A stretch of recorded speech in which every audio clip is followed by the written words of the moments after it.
سوکنو کې به د صفایي بهتر نظام راوړلی شي او سوکنو به د صفایي لحاظ سره ماډل یونین کونسل جوړولی شي.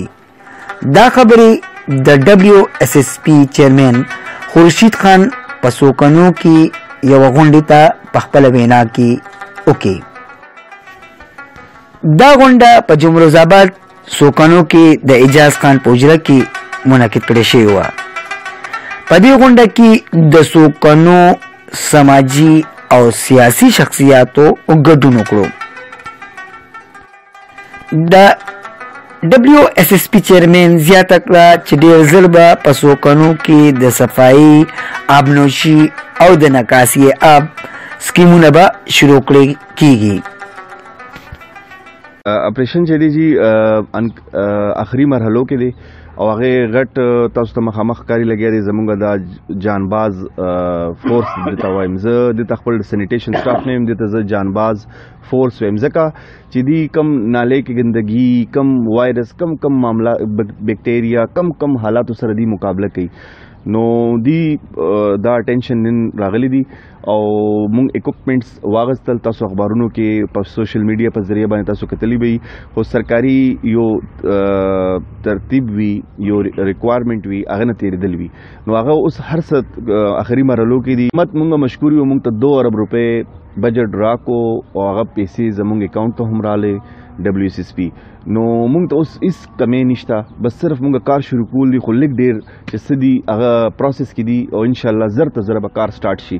او دا یو ډېر ښه پروګرام دی. د هغې وجه دا ده چې لکه د دې دا څومره ګندونه چې موږ په دې لارو کوڅو کې د مجبورۍ نه غورځوو، دې دپاره ویسټ بینډ دا چې کوم کوړه دان وي د دې خبره وشوه، د صفایانو خبره وشوه، د اوبو د فلټرایزیشن خبره وشوه چې یاره موږ دا کمې اوبه څکو. دا خو دې سره جوخ لختي دي او مسلې دي، دې نه ټولې بیماریانې هیپاټایټس وغیره داسې بیماریانې جوړېږي. نو الحمدلله هغوی موږ سره دا واده وکړه چې کوم دا یو د کوم فلټریشن پلانټ دی چې کوم په دې بازار ګړۍ کې دی، هغه بند دی. نو هغه به انشاءالله وایي چې موږ زر تر زره چې څه مسله یا څه خبرې او موږ حل کړو او دا به چالو کړو. او دویم چې کوم دی نو هغه دی انشاءالله چې دا کوم زمونږ دغه دی د میا صاحب زیارت سره چې کوم ارټ دی هغې باندې د هغې صفایي کوي او دویم پلانټ په هغې باندې لګوي. نو انشاءالله چې دا د سوکنو دپاره یو ډېره د خوشحالۍ خبره، ډېره د عزت خبره او ډېره ښه خبره.